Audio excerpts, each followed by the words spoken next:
Madam hi. Hi. Your good name? Kumari. Devara movie నుంచి songs అయితే release అయినాయి కదా, ఎలా అనిపించినాయి? బాగుంది, నైస్. కొంచెం మెలోడికల్ ఉంది. కొత్తగా ఉన్నదా, రిపీట్ సాంగ్ కింద ఉన్నాయా? రిపీటెడ్ ఉంది. రిపీటెడ్ ఉంది. ఏ సినిమాకి? మ్యూజిక్ కొంచెం విన్నట్టుగా ఉంది. కానీ యూట్యూబ్లో అన్నీ అవే వస్తున్నాయి కదా, లైక్ ఇది కాపీ అని చెప్పి. సో కొత్తగా అయితే లేదు లిరిక్స్. అంటే మీకు నచ్చిందా, అంటే బోరింగ్ గా కనిపిస్తుంది సాంగ్స్ అయితే? బేసికల్గా బాగుంది, కాకపోతే రొటీన్ ఉంది. ఎన్టీఆర్ గారి లుక్స్ ఎలా అనిపించింది? బాగున్నాయి, కొంచెం డిఫరెంట్. ఆఫ్టర్ ఆర్ఆర్ఆర్ కొంచెం ఆ లుక్ కొంచెం డిఫరెంట్, మాడిఫై అయింది అనిపిస్తుంది.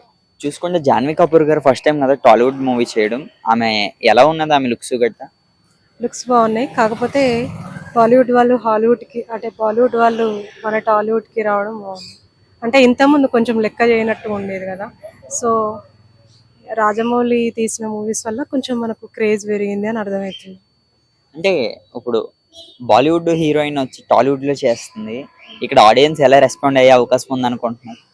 ఆబ్వియస్లీ వాళ్ళు ఎంకరేజ్ చేస్తారు, ఎందుకంటే ఇంతకుముందు కూడా కత్రినా కైఫ్, ఆ, కంగనా ఎవరో ఉండే కదా, వాళ్ళందరూ వచ్చి చేసినారు కదా. కాకపోతే ఏంటంటే మన క్రేజ్ పెరిగిపోతుందని అర్థమవుతుంది. ఓకే, ఎన్టీఆర్ గారి క్రేజ్ ఎలా ఉంటుంది అనుకోవచ్చు ఆఫ్టర్ దేవరా? ఆబ్వియస్లీ, ఎందుకంటే ఆయన ఫస్ట్ నుండి ఆయన ఎనర్జీ లెవెల్స్ ఏమాత్రం తగ్గదు, ఇప్పుడు కూడా తగ్గదు. రీసెంట్ గా ఈయన ఎవరు ప్రశాంత్ నీల్ గారితో కూడా మూవీ వస్తుందని టాక్ అయితే వచ్చింది. ఒకవేళ వస్తే వాళ్ళిద్దరు కాంబో ఎలా ఉంటది అనుకుంటున్నారు? ప్రశాంత్ నీల్ అంటే ఎవరు ఉండి కేజీఎఫ్ డైరెక్ట్. బాగుంటుంది, నైస్. Thank you.